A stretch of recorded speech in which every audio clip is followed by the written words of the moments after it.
So we will do that here. But what we need to do when you're picking out a vacuum, to make it short and simple, is you need to look at the job that you have to do. First, is it open, obstructed? How many square feet do I have to do? And the magic question that any administrators? Magic question no administrator will ask is, how long do you have to do it? You know, if you got 2 hours to vacuum, and you got 10,000 square feet, and the boss buys you a 12-inch upright because it was the cheapest and the lightest, it's hard to tell him, I cannot do that. Yeah, I got 2 hours to vacuum, you just gave me a vacuum, it's going to take 4. I'm going to just do the center then. It's not going to get done. So, what we have to do is look at what we have, the job we have to do, and try to get the right equipment to do the job. The reality is cleaning is very hard work, and a lot of times either we, by picking the wrong equipment, or more often people above us, by picking the wrong equipment, make our job even harder, and it's harder to get results. So what we have to do is we have to squeak up when it's buying time. In fact, we've got to roar a little bit, because if the floor isn't vacuumed, who's going to be held accountable? If they give you the wrong tool, will they take the blame? I haven't seen it yet. So, you have to voice, you have to point these little things out. You get to take this book with you when you leave. Use this page next time they're going to buy you a vacuum. Go measure. You know, you don't have to use your break, but during your shift, go measure how many square feet you got, and then put it in this table, and you can, next time it's time to buy a vacuum, you can say, I only have this much time to do it, I got this many square feet, get me the right tool. If I'm going to be hauling dirt to build a levee, since it's going to flood, I could either get an F-150 or a dump truck. Either one will haul dirt. Which one's going to get the levee built before the flood? Dump truck. So don't be buying pickups when we need dump trucks. Look at this, use it to justify yours. I didn't listen to all of the keynote speaker's address, I should have, but I didn't. But one thing I did, I walked in and he asked, what's a professional? Well, a professional is somebody who does this. And it will raise the way people see you in your building by voicing it up and having the proper information to tell them, this is what I need to do this job. Please get it for me if you're going to hold me accountable. Okay? We want to talk about anything else on vacuums? 2 more pet peeves I have, I'll cover for you. There we go. This is called a Filter bag. filter. This is not the bag. Bags are meant to collect stuff. This is meant to filter the air going through a vacuum.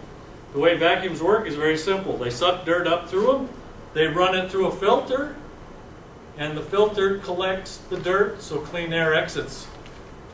When in your building, if you don't clean the furnace filters, what happens? Yeah, and lots of repairs, right? And then people howling.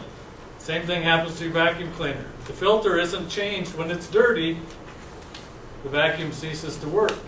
And then we are just pushing around the vacuum for fun. And I haven't found pushing around the vacuum to be very fun myself. A vacuum, if it's properly working and well maintained, should pick up about 90% of the dry soil or the soil in a carpet. If the filter's plugged, the brush is worn out, or anything else is, or it's plugged, or anything else is not working, just think best case scenario, my vacuum's working right, everything's going good, I am now leaving how much dirt in the carpet? 10% every day, automatically. Even if I'm doing my job good. Now if the vacuum's not working, how much dirt am I leaving in my carpet? Probably 90%. Now I made all the right steps and I did all the work, but I didn't get what I needed to get done. So, before you just grab the vacuum, take off, run down the hall because you're in a hurry because they bought you a 12-inch vacuum, you got 10,000 square feet to do, you got to run. You'll do better by taking 5 minutes, checking the vacuum, making sure everything's working properly, then go run. Put your tennis shoes on and run a little faster. The thing I have to do in carpet care, and I've taught this class for a long time, and I know a lot of the stuff I say, you guys look at me and say, if you only knew. If you only knew. It's not that simple, because we don't have that much time. We don't always have the right tools. We can't do it that way. We have to take these shortcuts. And I've always said, yes, yes, yes, I see that. But then I run into this, and actually it's my competitor's deal. I'm going to steal it from him. But this little statement, remember this the whole time when we're talking. If we don't have time to do it right, when are we going to have or on paper to do it right? Now what I just said, remember we're running out of time here, so I didn't have time to do it right, but I don't have time to do it again. Oh, to do it, excuse me, again. Which I find, it took me a while, just reading that on my competitor's little notepad, before it dawned on me how wise that really is in this business. Because right now we're stretched real thin, and they're forcing us to cut corners, but they're holding us responsible or accountable, not responsible, we hold ourselves responsible.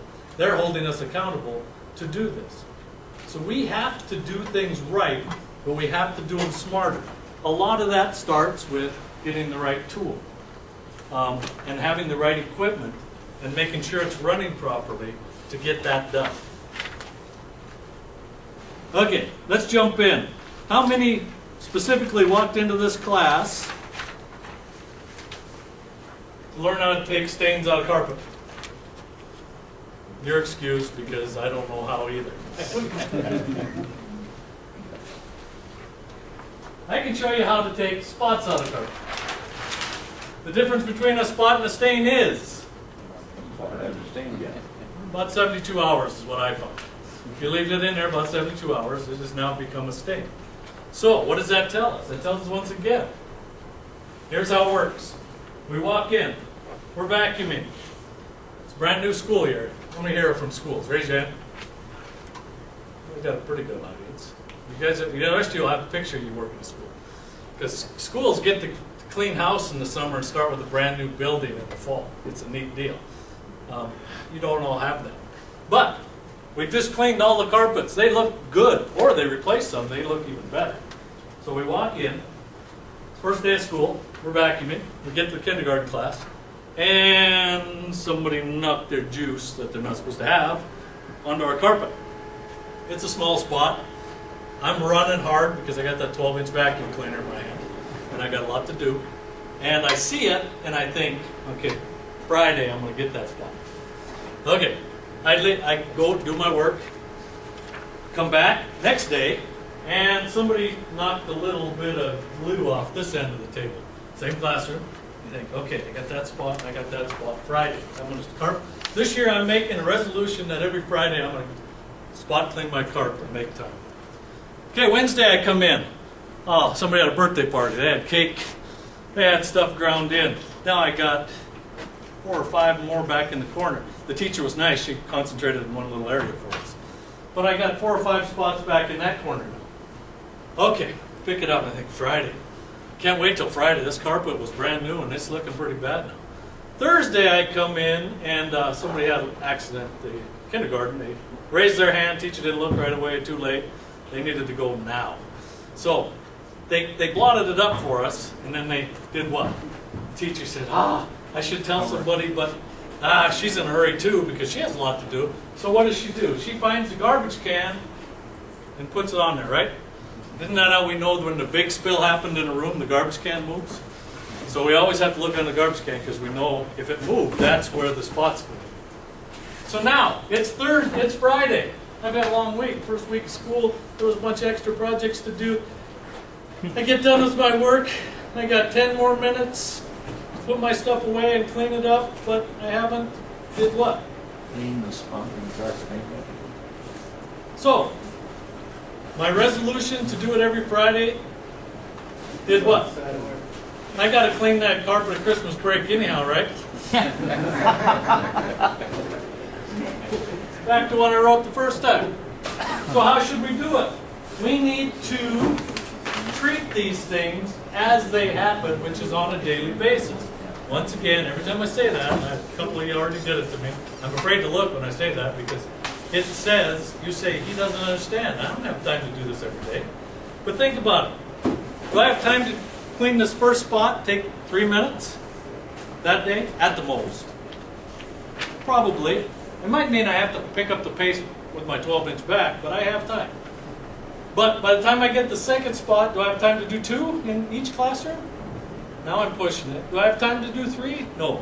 So what tends to happen is instead of having a daily task, we let it develop into a project, which makes it into, now I got to clean the whole carpet instead of cleaning that one spot. So hopefully I'm going to show you a way to clean the whole spot. Now, I know I'm not supposed to say this, but I'm going to anyhow. Salesmen have done a real good job going around selling these fancy spotting kits. You all have room on your cart for one, right? No. Once again, now they're making it a project for us, not the right tool. But we have room on a cart for this? This? Yeah. This?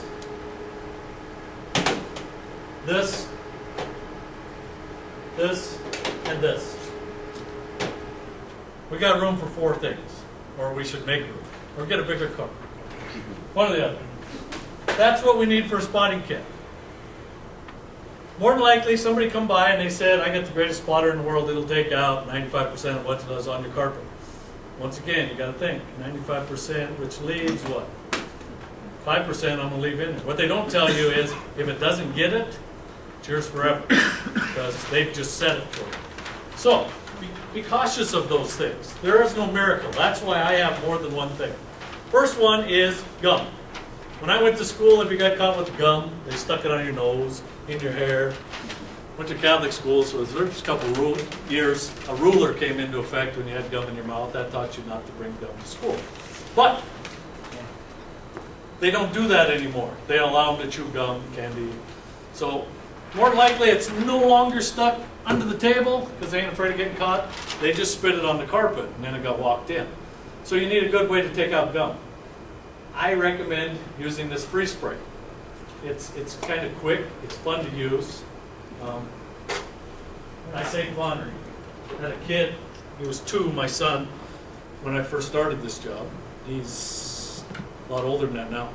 But one day he came to work with me because I was dropping him off at Grandma's house, and he found a can of this, and I thought it'd be neat, so I found a grasshopper and I froze it for him.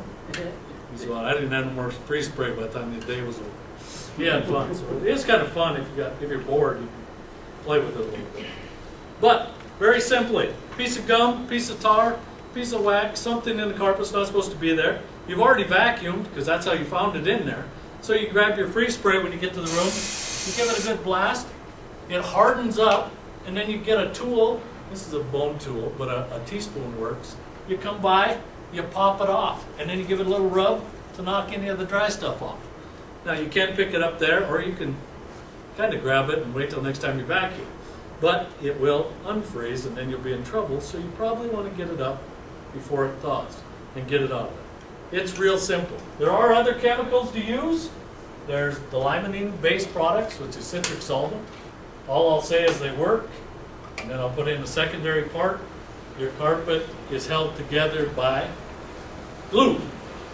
The limonene really likes sticky stuff and breaks it down. Glue is really sticky, so it will break it down. So if you use that, be really careful. Second one. Now, most of the time when we find a spot in the carpet, do we know what it is? No. They don't leave a note that said, I spilled red Gatorade in that corner. Yeah, they have? Sorry, I spilled my coffee over here. Do you Okay. think you can fix Those are nice people. I clean their room better.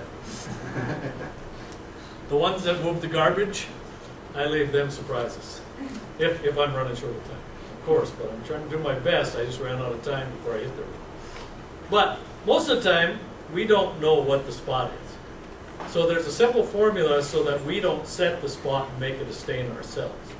Because there's only two ways that stains are made. One is time, the second one is we do. We don't want to do the second one or the first one. So, first thing you want to use is a solvent. A solvent will take out your greasy, your oily stains that are holding the dirt. This is the one I like to use now because it's fast. And time is of the essence. I got a spot, I looked at it, I've already vacuumed. I just shoot it, leave it sit, I cheat a little bit, give it a little rub, a little agitation. Before I do that, see, I got ahead of myself. I didn't have time to do it right. I lost my pen. Everybody seen this before? Has anybody seen that before? Mm-hmm. Whenever we're cleaning anything, this works, but especially with carpet spotting. This is just a little acronym, TACT. The first one stands for time. I'm going to jump to this one because I just sprayed it. Second, the one I just used is chemical, right? First, you got to have the right chemical at the right dilution to do the job. I just told you, I'm using a solvent here to break that down, okay? So I sprayed that down. Then, what do? Next step. Agitate. Agitate it. Give the chemical a little time to work. Now I agitate it. And the last part is, with the solvent, doesn't really go there, but is temperature. When I use hot water, it tends to work better. But be very cautious when working on carpet. Because if I use hot water and the wrong chemical, on blood, what's going to happen? It's going to set it. So I tend not to jump in with the hot water first. So be a little cautious there. But generally, hot water will always clean better. Okay? In general. So, now I've sprayed that. I've agitated it with my foot. If I really want to get after it, I get down here with my bone tool. I agitate it a little more. Then I can take my white cloth. Why white? So you see what you do. Yeah. I don't ever want the chemical to work so well that my red rag becomes my blue carpet. So, I do that. I set that down. Now don't rub it and spread it, but I tend to weigh a little bit, and I like the weight to help me, so I stand on it and get it up. And there was no spot there, but there was dirt. The solvent worked on that. Must have been some oils holding it together. Now, what's the chemical dry? I always picture the chemical like a good dog. They're not very bright, but they're very loyal and they do their job. So I told that chemical to do what? I told it to attract dirt and hold it.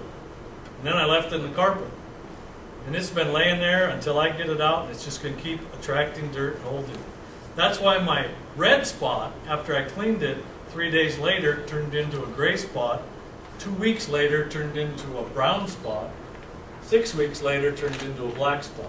Because the chemical, we forgot to get it out and let our dog come home. So, what we need to do is use water and come by and rinse.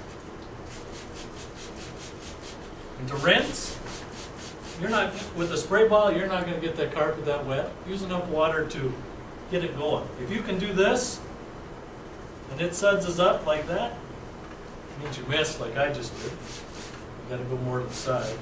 But if you can get foam, you're in trouble. So you want to then blot that out. And I'm still getting foam, so I got to come back. Now what does this tell me? You use too much. I used too much. So I didn't have time to do it right. Now I'll have to come back and do it again. So that's my quick and easy one. Now I did have another chemical here. By the way, this is just a general purpose spotter. If I use this solvent and it would not have taken that out, Then I have to, after I rinse, go back with something a little stronger.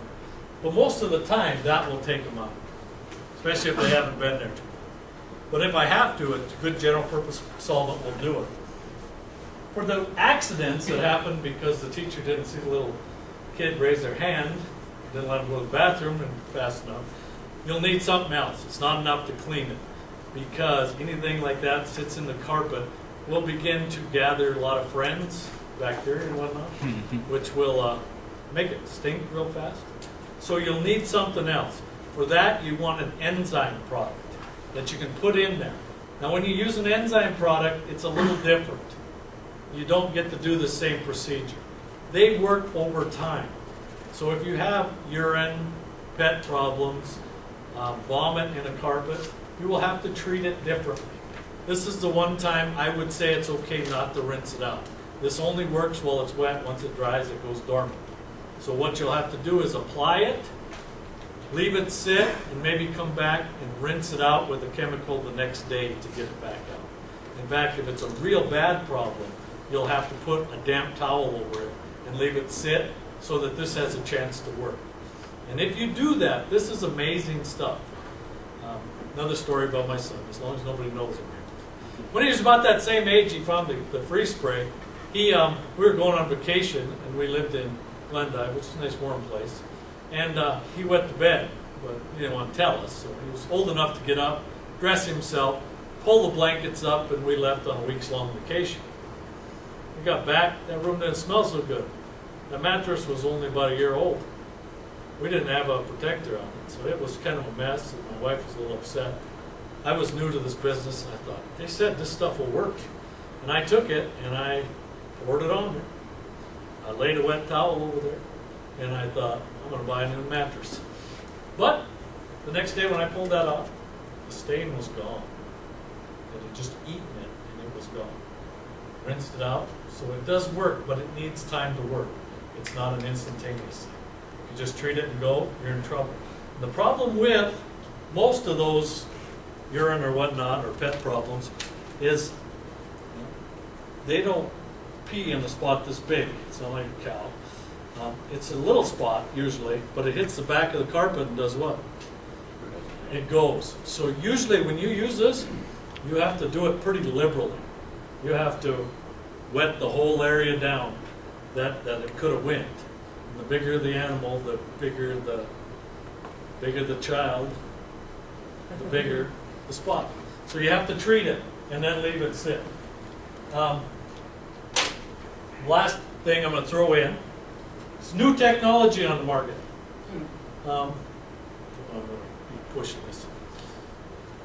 This is water, and we clean with water. We not only rinse with water, but we clean with water. It's called Active Ion, this one is, and there's some other water treatment or water cleaners out there. One uses liquid ozone. They do work, not for everything. But remember, residue and leaving a chemical on our carpets, one of the problems. The nice part about this is we can spray a spot. This stuff will stay activated for about 45 seconds is all it is, a cleaner, and then it's going to turn right back into water. If you want to know how, you can ask the guys out there who peddle this stuff, how it works. But it actually breaks things down, much like a cleaner, and then in 45 seconds it turns to water. The benefit of that on a carpet is I've now sprayed it with that. It works for 45 seconds. So my time element is now what? 45 seconds. That's as long as it's going to work. And then I can go back, tamp that. It didn't work as well as cleaner. Not on that, whatever dirt's in there. But I can tamp it, and if the spot's gone, I'm done. I've just knocked my steps down to 2. So it saves a little time. Now, is it going to work on everything so I can get rid of all this stuff? Probably not. Will it work on a lot of things? Yeah. Is it quick and fast? Yeah.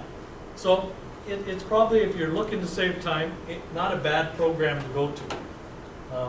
The last one is, if we do decide we're going to do this every Friday, and we're going to make projects every Friday, we're not going to be able to use just those.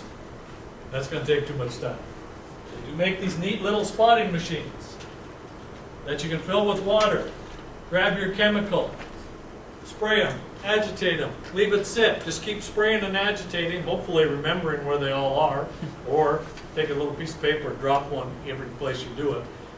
Then, when you've got them all treated and they've waited, and you do a few rooms at a time, you can grab this little machine and just take off, and it will do the rinsing much better. I still have a little bit of soap in it. It will take that out.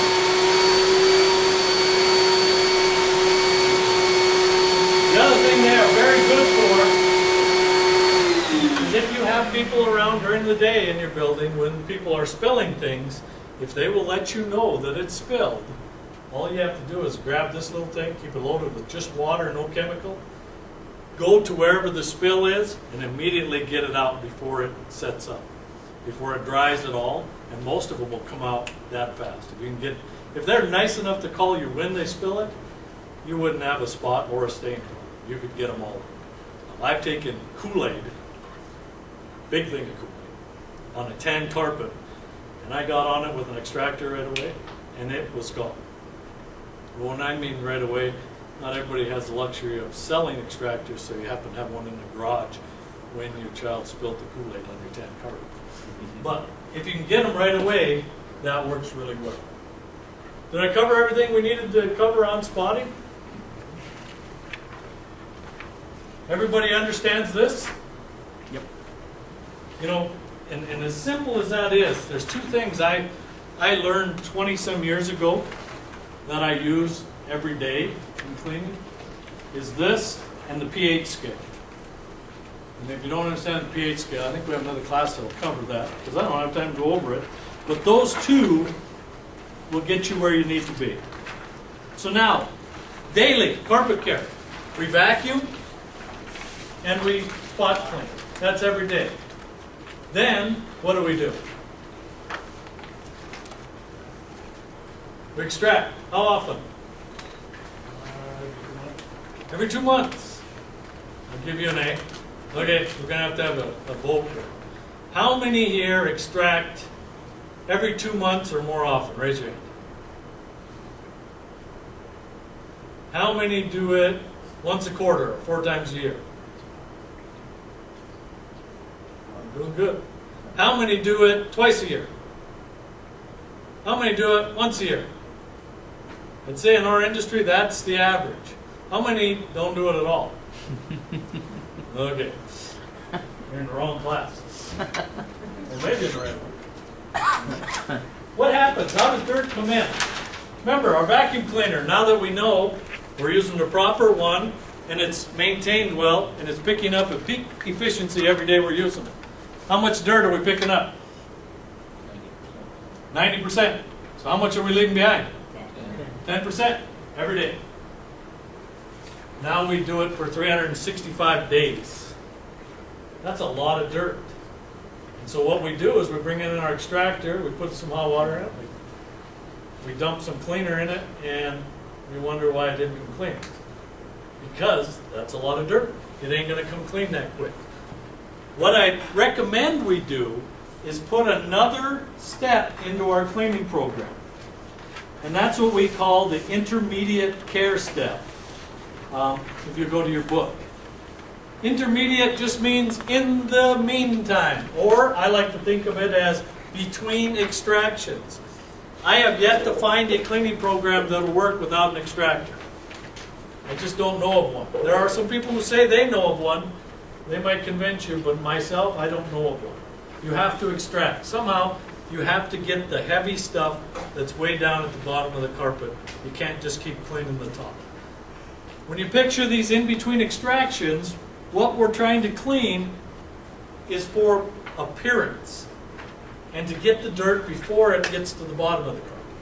So what happens is we develop traffic lanes where people walk. The corners and the edges, they all look good in between extractions because nobody goes over there hopefully.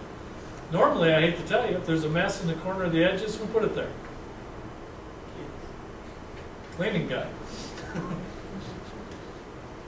It's hard to do in carpet, but in hard floor, you got too oily of a dust mop and you go running against the wall, and that black mark there, that's yours. You're accountable for that.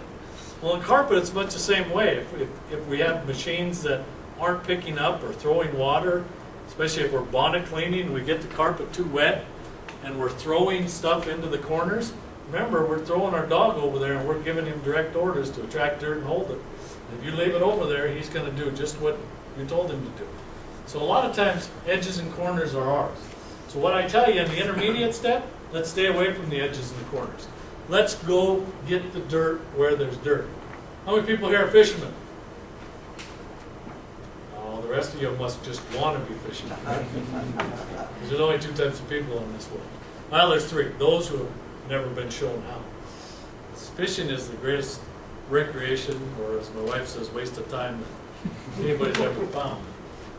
She's not a fisherman either. But, I lost my train of thought. A fisherman. Is there anything worse than fishing in a pond that has no fish? No. We're fishing in a pond that has fish, not catching anything. But at least you have hope. But if somebody told you there's no fish in that pond, but you can go fishing, would you do it? To me, that's a definition of hell in and of itself. Yeah, I mean, you don't even like, you'd still stare at the end of that rod, but it ain't gonna move. But, so what you need to do is, we need to be like fishermen. Don't fish where there's no fish. Don't clean where there's no dirt. Go where there's dirt. If you're a tournament fisherman, you'd move around a lot looking for fish. Well, we need to do that when we're cleaning. We need to look for the dirt. Look for the traffic lanes, and that's where we're going to address the intermediate care.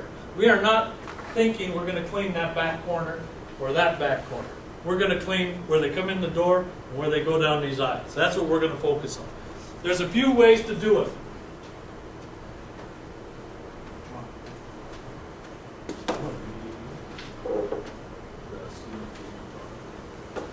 You don't have to do anything, just bring it up. We're running out of time to run anything. We'll run it, if you want to see any of this stuff run, we can run it after the classes. But encapsulation. Now, you guys have been so nice to BRUCO. When I went to get a pump-up sprayer, which is mandatory in carpet care, we're sold out. They're all over. So I don't have pump-up sprayer, so anytime you see me doing this and this, I'm using the imaginary pump-up sprayer. And I have a good imagination, I'm just hoping you do. So, but they did have a spray bottle of this chemical here. So I'll just tell you. It's called an encapsulant. And the basic concept is, I vacuum the carpet, get the dry soil out. I take a spray that has a solvent built in, but also an encapsulant. I spray it lightly, not over wetting, but wetted, if it's real dirty, I got to put a little more on it. It breaks down the oils that are holding the dirt on the top of the carpet. Then I use some sort of agitation to bust it loose, and then the encapsulant dries as a crystal around the dirt particle so that it can be picked up when it dries with the vacuum. It does work, but it does have limitations. And not all encapsulants were created equal. Some, if they're gummy, they will not come out of your carpet, especially if it's oversprayed or overmixed. They're very temperamental. Mix them in. If it says 2 ounces per gallon or 1 to 4, mix that particular product at that. They make some with a little brush. That's where this one comes in.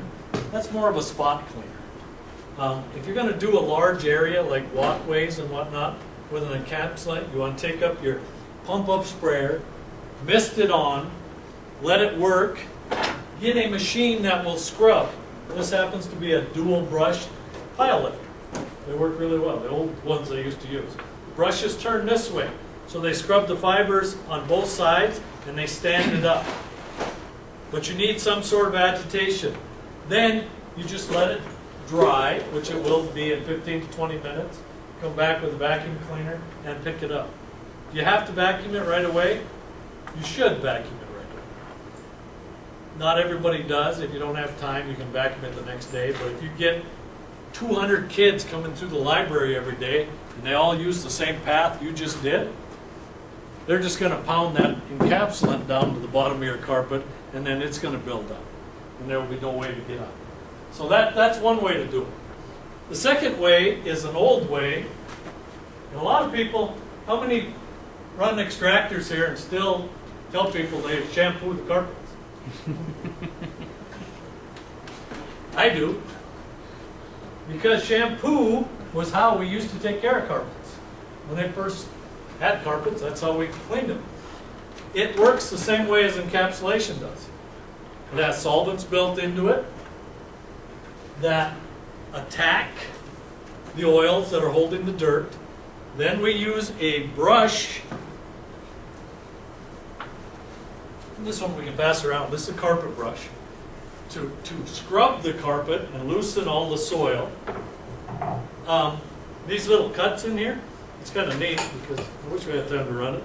The foam comes down, it fills up those little cuts so you spread it evenly across the floor, much like shaving cream. In fact, I think we can make some foam here.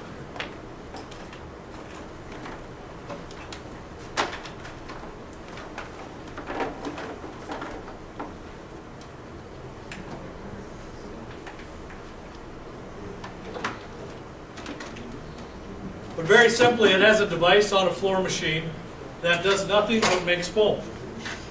And it makes a very, very low moisture foam, so it will not really mess up a carpet. In fact, this one has 4 different settings. Hopefully it'll make foam.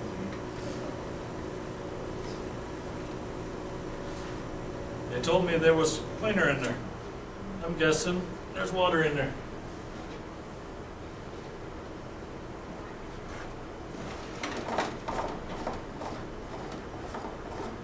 Everybody knows, right, that this is how you put cleaning chemical into a carpet machine, right?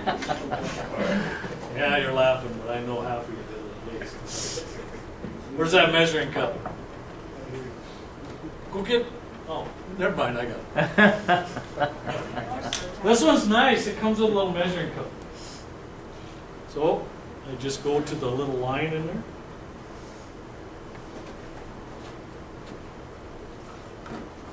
Buy measuring cups. They're important. The other thing is, while I'm covering it, one of the biggest problems we have in carpet care is one we create ourselves, and especially people who sell chemicals, is we say use more, use more, use more. In carpet care, it's actually the opposite. Less is always better. The less residue we leave in a carpet, the better off we are. So we always want to use enough to do the job, but not enough that it will not come out. And we want a product that'll rinse clearly.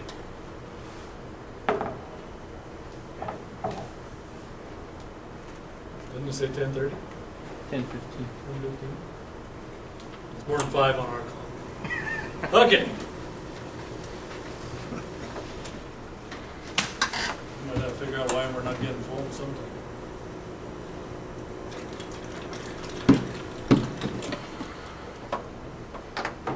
I'd call the manufacturer on that. That's a warranty issue. There's a little in there. There's a little, but it should come out like shaving cream, not like water. So we have another problem in there. We'll work on it between classes.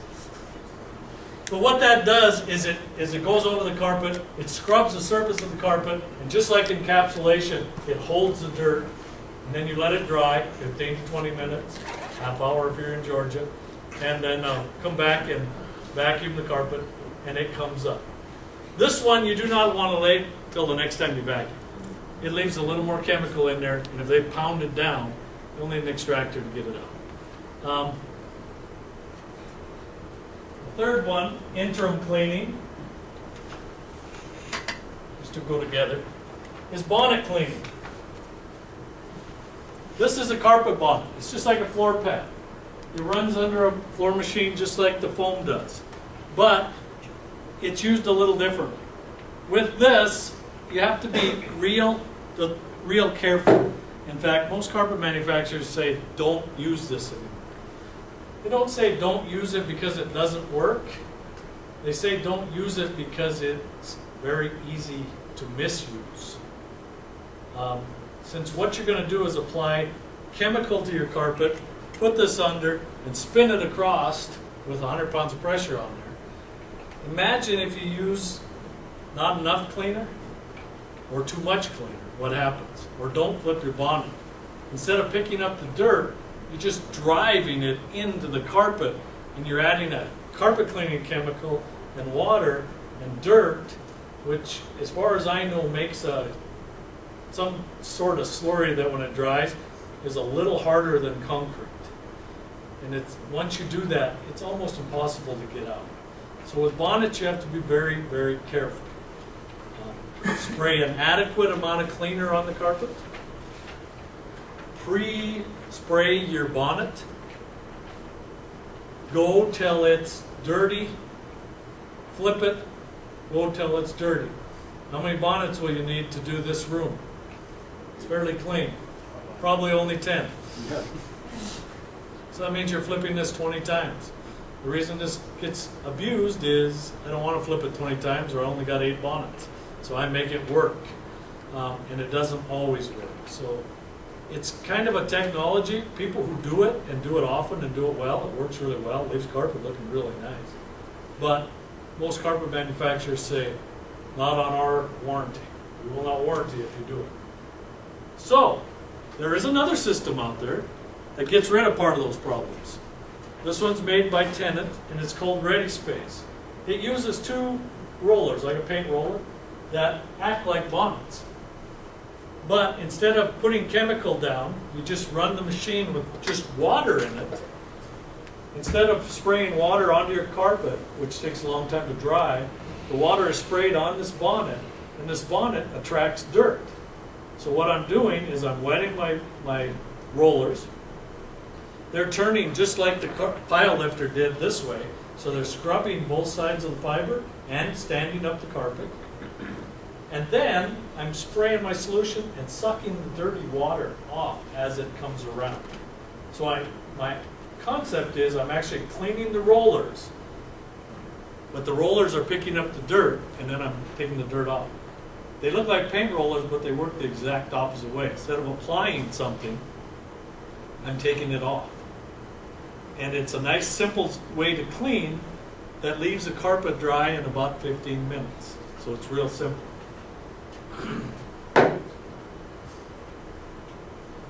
Questions on intermediate. Remember, surface and only clean where it's only fish where there's fish. That's the easy way if you're a fisherman to remember that. Restorative care. I only have 5 minutes to cover this, but you're all experts from what I've seen, except for a couple of you, on restorative care, because that's what you're all doing. And restorative care is just what it says. My carpet is trashed out, it's pigged out, now I need to restore it. What's the biggest reason we don't clean carpet more often? Time. What's the biggest time? Restorative care. It takes forever to dry. So we have to shut an area down for 12 hours at least to clean it. Well, there's not very many times we can do that, so it limits us when we can, so that limits how often we can. These other methods we can do more often. Let's cover, just in our last few minutes, a few do's and don'ts with restorative care. First, the do's, or do nots. Do not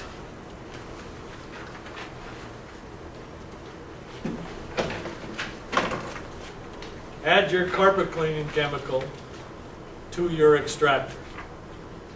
How many people here do, I won't ask how many. How many do not add carpet cleaning chemical to their extractor? I gave you an A+. Why don't we want to do this? Then you leave it in the carpet. We leave it in the carpet. We don't have a rinse cycle. We only spray water, suck it up. If we leave soap in there, it's my lab.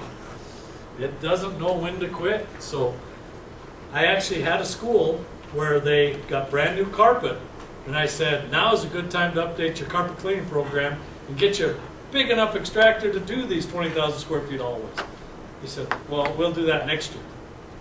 Next year? Why next year? Well, we're not going to clean it in the first year because it just gets dirty faster when we clean it. We laugh, but we know there's people out there that think that way because it does. Why does it? Because we left our cleaner in. And our cleaner attracted dirt, made it look resoiled faster. So we want to make sure we rinse it out of there. So we don't add our carpet cleaning chemical in. We may add a carpet chemical to our extractor, but if we do, and if you have water like most of eastern Montana, well water, this is a good thing to add. Everybody here has unplugged jets, right? They all plug up. They plug up, first of all, soap plugs them up the fastest. In eastern Montana, the minerals in our water plug them up the second fastest. This is actually an acidic rinse that neutralizes both soap and hard water deposits in there. And it'll clean our jets as we're using them. So if I'm going to put anything, I'm going to put this rinse agent in my extractor. And we don't mix that 10 ounces per gallon like carpet cleaner. We actually mix that 1 ounce per gallon, so we don't use a lot of it. Since in big machines, we'll use 30 or 40 gallons at a time. So it's inexpensive, but it does a couple jobs. It neutralizes the soap, and it cleans jets as it's going through there, as it's going. Now, there's another product that you may have to add into your machine, but you add it into the other tank, and that's a foam eliminator. I'm just going to throw my 2 bits out. If you have to use foam eliminator while you're cleaning carpets, you're probably using the wrong carpet cleaner. Most of the new extraction cleaners, they aren't a foaming problem. Or you bonnet cleaned and driven the dirt down into the carpet so that when you hit it with water, it bubbles. I've actually been on demonstrations where I cranked up an extractor with nothing but water and pulled soap. It tells me there's a big problem somewhere. That's where a foam eliminator comes in. That you can add, just pour it on the carpet and suck it up so it goes through your pickup system and into your recovery tank, and it'll knock the bubbles down. The last part, especially poignant since we have so much water here in our country anymore, and flooding issues, and now things aren't drying anymore. Now we're like Georgia, it takes forever to dry something, is air movement. Everybody noticed, and I'm glad they did it for us, when we first came into this room, what did it feel like? It's just hot and sticky. And then they moved a little air on us, and it's so much better. Whenever you clean carpets and it takes a long time to dry, move some air. Get some carpet moving fans, open your building up, get that air out. Otherwise, mold, mildew, and all its friends grow in that carpet, and you get to live with them forever. And if the EPA finds out you're living with them, they get to come visit you, and you don't want to have that visit or that discussion. So dry things as rapidly as possible, and when you do that, use air movers to do it. I'll let you loose, and we'll do better next time. Thanks, Tony. Thank you.